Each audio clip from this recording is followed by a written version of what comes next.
y estamos en la segunda parte que se llama los engaños y ofensas de la gente. En esta área es otra presión, otra crisis que todos ustedes tienen que enfrentar tarde o temprano. Algunas preguntas que se pueden ustedes hacer es: ¿te has desilusionado alguna de tus amigas últimamente? ¿Cuál es la respuesta? No hay nadie que diga que no, ¿verdad? A menos que estés en la luna viviendo. ¿Te ha lastimado alguna acción de tu marido y te sientes todavía ofendida? No tienen que contestar, ¿eh? Se está filmando. Vamos a mandar el video a tu esposo. ¿Crees que la vida no te ha dado lo que mereces? ¿Te sientes frustrada por alguna de tus amigas cristianas? ¿No has perdonado todavía alguna ofensa de alguno de tus familiares? Posiblemente la respuesta a todas estas interrogantes en tu vida sea sí. Pues no vivimos en un mundo de ofensas donde continuamente desde que eras niña te jalaban las greñas, te quitaron tu muñeca, tu primita quién sabe qué te hizo, veías la envidia dentro de ti cuando a otra niña o tu prima o tu hermanita le dan más chocolates que a ti. Y el ser humano crece continuamente enfrentando a un mundo hostil, un mundo que nos hace daño. Te casas y tu marido te hace daño. Nuestros hijos, tarde o temprano, nos sacan canas verdes, nos hacen daño, se levantan en contra nuestra, increíble, pero así pasa muchas veces. Tu suegra, pasan 4 años que no te habla, y estamos continuamente enfrentando un mundo de ofensas, y la Biblia dice que estas ofensas van a aumentar mientras más nos acerquemos a la venida del Señor Jesucristo. Por ejemplo, en 2 Timoteo 3:13 dice el apóstol: porque los malos hombres irán de mal en peor, engañando y siendo engañados. El Señor Jesucristo en Mateo 24:12 dijo: y por haberse multiplicado la maldad, el amor de muchos se enfriará. Entonces vamos a tener que tomar una actitud o saber cómo poder enfrentar a este mundo, porque fíjense ustedes la alternativa que tienen. Las ofensas, las desilusiones, los engaños de la demás gente pueden producir en nosotros 2 cosas nada más. Número 1, pueden ser usadas por Dios para desarrollar nuestra paciencia y carácter. Y número 2, nos pueden amargar. Entonces, si tú quieres acabar a los 50, 60 años de edad como una señora amargada y siempre en tu corazón con ese veneno, ese odio por lo que te hicieron o te dejaron de hacer y esa falta de perdón hacia tus semejantes, hacia tu ex esposo, hacia algún hijo, hacia alguna cuñada, etcétera, etcétera, tú puedes acabar tu vida así, no hay ningún problema. El problema está que vas haciendo cada vez más rápido el hoyo de tu cajón. Más pronto te vas a morir. Porque si hay algo que mina nuestro sistema inmunológico es la amargura, el odio, el rencor en nuestra alma. Vamos a enfrentar el primer caso en esta mañana, que es el ejemplo de José. Y abran su Biblia en el capítulo 37 del libro del Génesis.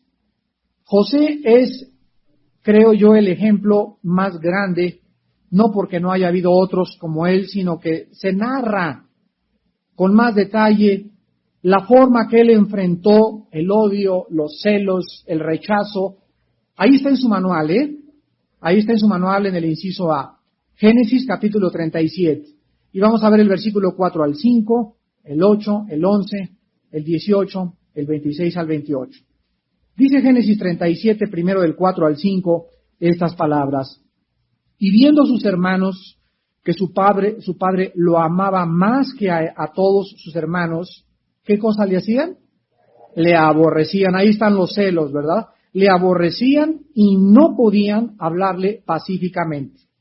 Y soñó José un sueño y lo contó a sus hermanos, y ellos llegaron a aborrecerle más todavía. Versículo 8. Le respondieron sus hermanos: ¿reinarás tú sobre nosotros o señorearás sobre nosotros? Y le aborrecieron aún más a causa de sus sueños y sus palabras. Versículo 11. Y sus hermanos le tenían envidia, mas su padre meditaba en esto. Versículo 18. Cuando ellos lo vieron de lejos, antes que llegara cerca de ellos, conspiraron contra él para matarle. Vean ustedes cómo el pecado va creciendo. Primero van los celos, después la envidia, y se llega a convertir la envidia en ideas de homicidio. ¿Y cuántas de ustedes ahí en lo profundo del corazón han dicho, si tuvieran las tijeras se las clavaría esta ahorita? O quisiera que mi suegra viniera aquí en la Navidad y darle el pozole envenenado. Pero lo han pensado. Y muchas a lo mejor no lo han hecho simplemente porque no han tenido la oportunidad. Pero si la oportunidad se presentara, ¿cuántas potencialmente, verdaderamente harían eso? Ahora vemos en el versículo 26 al 18 en que acabó el asunto de José. Y dice la Biblia, entonces Judá dijo a sus hermanos, ¿qué provecho hay en que matemos a nuestro hermano y encubramos su muerte? Venid y vendámosle a los ismaelitas, y no sea nuestra mano sobre él, porque él es nuestro hermano, nuestra propia carne, y sus hermanos convinieron con él. Y cuando pasaban los madianitas, mercaderes, sacaron ellos a José de la cisterna y le trajeron arriba, y le vendieron a los ismaelitas por 20 piezas de plata, y llevaron a José a Egipto. Vemos entonces, en primer lugar aquí, un muchacho joven que es el consentido de su papá. Los hermanos vislumbran que el padre tiene favoritismos con él, y esto pasa en todas las familias, y es un error gravísimo de nosotros los padres, el públicamente tener consentidos, o inclinarnos más hacia un hijo que hacia el otro, porque no sabemos el daño tan grande que le hacemos a los demás hijos. Los demás hijos lo resienten inmediatamente. Los niños son absolutamente psicólogos. Saben perfectamente bien cuando el papá o la mamá están continuamente inclinados hacia el uno hacia el otro, y cuando esto sucede, los niños crecen con resentimientos, con falta de seguridad y con complejos de inferioridad. Y esto sucede simplemente porque no acostumbramos nosotros a salir con cada uno de nuestros hijos. Por ejemplo, les he dicho a muchas madres, acostumbren a irte a jugar boliche con tu hija el sábado, el otro sábado llévate a la otra hija, pero necesitamos en una forma individual tener contacto con cada uno de nuestros hijos en forma particular, porque cada uno de ellos son totalmente diferentes, son mundos diferentes. Y hay veces que nosotros como padres, yo lo confieso, me ha pasado a mí, me identifico con mi hijo que es el más rudo, el más ese, porque así yo era de joven. Y el otro que es más calmado, etcétera, etcétera, lo rechazamos más. Y esto es un error gravísimo en nuestras vidas. Identificarnos con los que son iguales a nosotros. Son nuestros hijos por igual y no podemos desarrollar favoritismos con ninguno de ellos.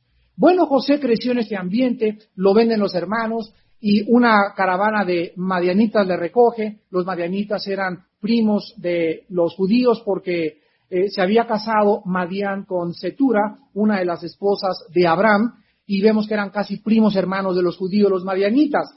Son llevados a Egipto, y ahí en Egipto, ¿qué creen que pasa? Vamos a ver el capítulo 39. José entonces es preservado de morir y llevado a Egipto, y en el capítulo 39 encontramos a dónde fue a parar. Llevado pues José a Egipto, Potifar, oficial de Faraón, capitán de la guardia, varón egipcio, lo compró de los ismaelitas que lo habían llevado allá. Mas Jehová estaba con José, y fue varón próspero, y estaba en la casa de su amo, el egipcio. Y vio su amo que Jehová estaba con él, y que todo lo que él hacía, Jehová lo hacía prosperar en su mano. Hacía yo José gracia en sus ojos y le servía, y él le hizo mayordomo de su casa, y entregó en su poder todo lo que tenía. Versículo 7. Y aconteció después de esto que la mujer de su amo puso sus ojos en José, y dijo, duerme conmigo. Y él no quiso, y dijo a la mujer de su amo, he aquí que mi señor no se preocupa conmigo de lo que hay en casa, y ha puesto en mi mano todo lo que tiene. No hay otro mayor que yo en esta casa, y ninguna cosa me ha reservado, sino a ti, por cuanto tú eres su mujer. ¿Cómo pues haría yo este grande mal y pecaría contra Dios? Hablando ella a José cada día, y no escuchándola él para acostarse al lado de ella, para estar con ella, Aconteció que entró él un día en casa para hacer su oficio, y no había nadie de los de la casa allí. Y ella lo asió por su ropa diciendo, duerme conmigo. Entonces él dejó su ropa en la mano de ella y huyó y salió. Cuando vio ella que le había dejado su ropa en sus manos y había huido fuera, llamó a los de la casa y les habló diciendo, mirad, nos ha traído un hebreo para que hiciese burla de nosotros. Vino él a mí para dormir conmigo y yo di grandes voces. Y viendo que yo alzaba la voz y gritaba, dejó junto a mí su ropa y huyó y salió. José acaba en Egipto en la casa del capitán de la guardia del faraón, el cual estaba casado con una leona. Ya lo vimos, ¿verdad? ¿Cómo son las leonas? Esta mujer era una mujer insatisfecha aparentemente con su esposo, y José era joven, bien parecido, y comienza ahí a acosarlo, y vente para acá, Pepino, y vente para acá, Pepito, y Pepito no quiere irse con él. Total de que ella, ¿verdad? Como una mujer caprichosa, pues vienes para acá, él se echa a correr, y vienen las calumnias. Dicen que no hay una mujer más feroz que una mujer despreciada. Y entonces ella lo calumnia y que llega el esposo y entonces el esposo lo mete a la cárcel. ¿Se imaginan ustedes a José en la cárcel pensando todo esto que me está pasando? ¿Por qué me está pasando?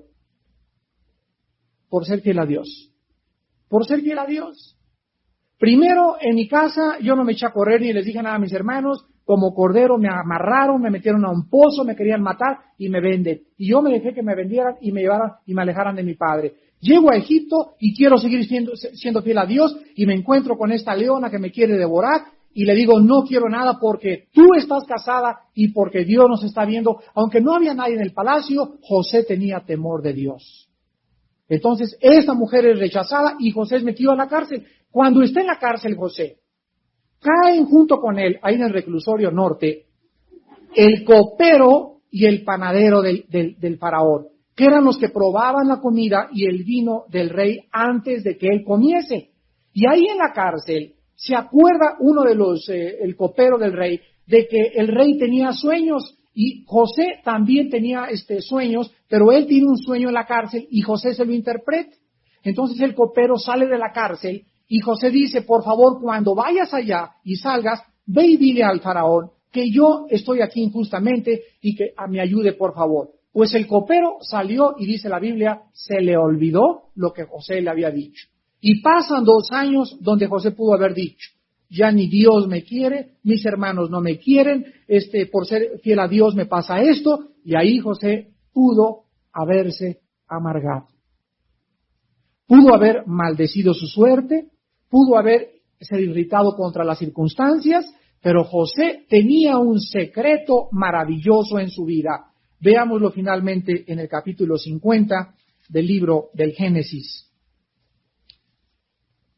Ahí está en su manual, Génesis 50, del 15 al 21. Veamos cuál era el secreto de la vida de este grande muchacho y de qué forma fue premiado por Dios. Viendo los hermanos de José que su padre era muerto, dijeron, quizá nos aborrecerá José y nos dará el pago de todo el mal que le hicimos. Y enviaron a decir a José, tu padre mandó antes de su muerte diciendo, así diréis a José, te ruego que perdones ahora la maldad de tus hermanos y su pecado, porque mal te trataron. Por tanto, ahora te rogamos que perdones la maldad de los siervos del Dios de tu padre. Y José lloró mientras hablaban. Vinieron también sus hermanos y se postraron delante de él y dijeron, henos aquí por siervos tuyos. Y les respondió José, no temáis, ¿acaso estoy yo en lugar de Dios? Vosotros pensasteis mal contra mí, mas Dios lo encaminó a bien, para hacer lo que vemos hoy, para mantener en vida a mucho pueblo. José, finalmente, a los 2 años de estar en la cárcel, el rey tiene un sueño, el copero se acuerda de José en el tiempo de Dios. Y si José hubiera salido antes de la cárcel, no hubiera salido como primer ministro de Egipto. José sale de la cárcel a los 2 años en el tiempo de Dios. El faraón, al ver interpretado su sueño, lo nombra ministro de Hacienda y Comercio de Egipto, y José comienza a reinar en Egipto. Y cuando está reinando en Egipto, viene una grande hambre allá donde vivían sus hermanos, y ellos vienen a Egipto a buscar comida. Y no saben que José es el mero de la CONASUPO. Y cuando llegan a Egipto, comienzan a pedir comida. José reconoce a sus hermanos y ahí pudo haber dicho, ahora sí, chiquitos, me la pagan. Ahora sí van a ver todo lo que me hicieron. Y cuando ve a sus hermanos, José, lo único que hace es sentir tristeza por sus pecados. Sentir lástima por ellos. Y en ese momento, en lugar de desbordar toda su venganza, le dice José a sus hermanos, después de que los hermanos descubren quién es él, ustedes hace mucho tiempo me odiaron, tuvieron celos, hasta me quisieron matar. Y saben una cosa, que todo el mal que me hicieron ustedes fue permitido por Dios. Y ahora Dios, todo eso, lo convirtió para mi bien. Queridas hermanas, quiero que escriban lo siguiente ahí abajo. O crees, así escríbanlo, o crees que Dios ha permitido lo que has sufrido, o crees que Dios ha permitido lo que has sufrido, o te amargarás contra las circunstancias. O te amargarás contra las circunstancias. Y pongan Romanos 8:28, versículo que se saben de memoria y que dice, todas las cosas contribuyen al bien a los que aman a Dios. O crees que Dios ha permitido lo que has sufrido, o te amargarás contra las circunstancias de la vida. En otras palabras, muchas de ustedes están casadas con hombres no creyentes todavía. Y tú dices, tengo 4, 5 años en esta cárcel. Y sabes una cosa, que esa puerta de esa cárcel solo puede ser abierta por Dios. Y a lo mejor Dios no ha permitido todavía la conversión de tu marido, porque Él quiere que cuando tu marido y tú salgan de esa cárcel en la que te encuentras, cuando Él se convierta, Él necesita comenzar a vivir su vida cristiana con una mujer madura de Dios. A lo mejor tienes todavía muchos defectos por ahí en tu carácter que Dios necesita trabajar con ellos y limarlos. Y tú tienes que reconocer a Dios, dice Proverbios capítulo 3, en todos tus caminos, y Él enderezará tus veredas. Pero tú no puedes seguir viviendo y seguir lamentándote de que yo soy así porque mi mamá fue una prostituta, o mi papá era un hombre frío que nunca me dio cariño, y soy frígida por esto, y soy así por esto, y vivimos igual que Adán y Eva, echándole la culpa a los demás. Y la Biblia dice que nosotros tenemos el poder de Dios en el Espíritu Santo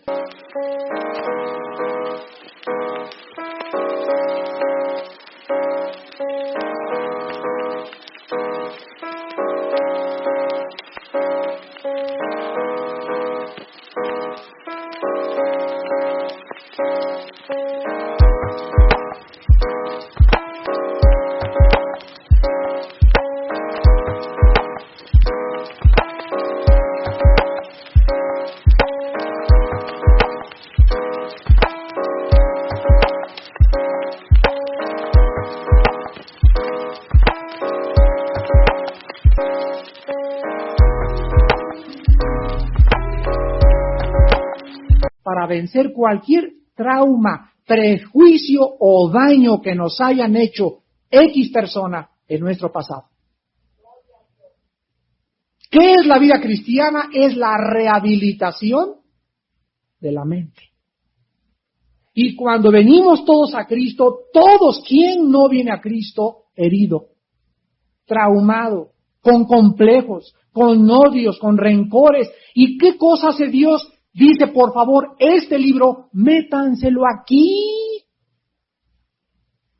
Memoricen la palabra, mediten en ella, vayan a estudios bíblicos. ¿Por qué? Porque mis palabras son espíritu y son vida, dijo el Hijo de Dios. Entonces la palabra es el psicólogo y el psiquiatra y el Valium que necesitas. Y cuando tú vienes a la Biblia tiene un poder purificador que entra y te limpia y te cambia y te renueva y te restaura totalmente la antigua computadora que tenías aquí y comienzas a ver a tu marido como el corderito y ya no como Goliat. Comienzas a ver a los que te hicieron mal como instrumentos de Dios y comienzas a ver al mundo que nos quiere hacer daño como un mundo necesitado, que necesita a Cristo, por eso son como son. Pero es la única alternativa que tienes. Ahora veamos algunas razones por las cuales Dios permite problemas en tu vida. Veamos 3 razones principales, Romanos 5, del 3 al 5, está la primera. Pero ¿por qué Dios tiene, preguntarás, a fuerza que pasarme por el horno? ¿Y por qué tengo que sufrir? ¿Y por qué esto y el otro? Dice Romanos 5, del 3 al 5. Y no solo esto, sino que también nos gloriamos en las tribulaciones, sabiendo que la tribulación, ahí la palabra tribulación es merima también en el griego, que es presión, sabiendo que las presiones producen paciencia. La paciencia prueba, y la prueba esperanza, y la esperanza no avergüenza, porque el amor de Dios ha sido derramado en nuestros corazones por el Espíritu Santo que nos fue dado. ¿Cuál es la razón? La primera razón por la cual Dios muchas veces permite sufrimientos y desprecios y desengaños en nuestra vida de otras gentes, en primer lugar, para desarrollar en nosotros paciencia. ¿Qué es la paciencia? La paciencia es el espíritu que no se da por vencido. Nadie en esta vida podrá hacer algo en la vida sin ser paciente. Las cárceles están llenas de impacientes. El mundo está lleno de niños bastardos, de mujeres que fueron impacientes para tener relaciones sexuales hasta casarse.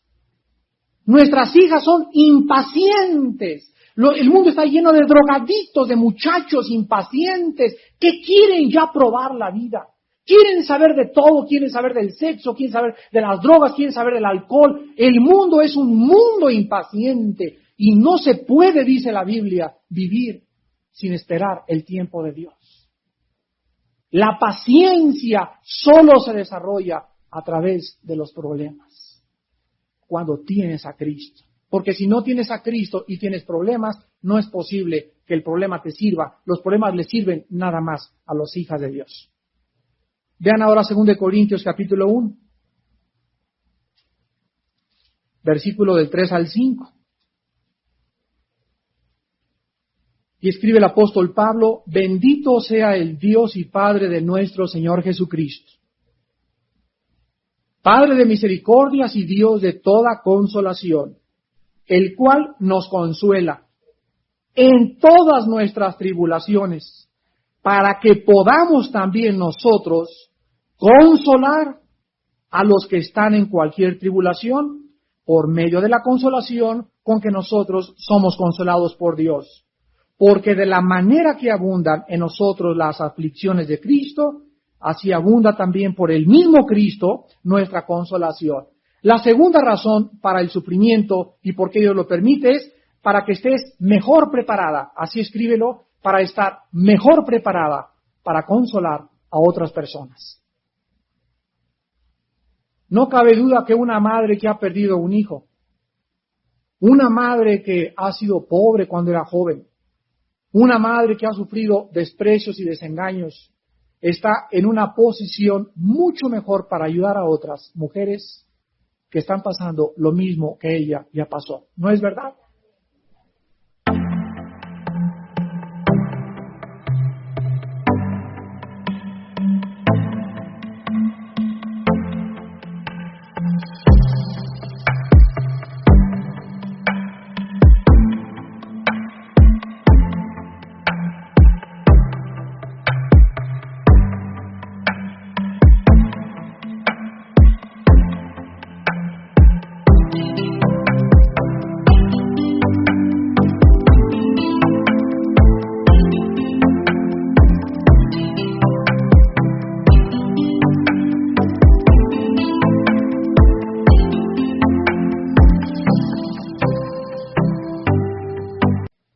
¿Cuántas veces hay enfermos en los hospitales que se están muriendo y quejándose de su mala suerte en la vida? Y de repente entra al hospital una mujer en silla de ruedas y le dice, yo estoy peor que tú. Y sabes una cosa, que tengo el gozo de Dios y la paz de Dios. Y ese enfermo, al ver a esa persona, en ese momento se compara con esa persona y dice, caray, sí es cierto, ella está peor que yo. Y vemos eso continuamente en la vida, y Dios está usando a muchas gentes para llevarles consuelo a otras gentes que creen que están pasando algo peor, que no han pasado, cuando ven a otra gente que ha pasado lo peor que ellas. Y en último lugar, vean la primera de Pedro, capítulo 6, la primera carta de San Pedro, capítulo 1, versículo del 6 al 7. Y dice el apóstol Pedro en su primera carta, en el capítulo 1, del 6 al 7, en lo cual vosotros os alegráis, aunque ahora por un poco de tiempo.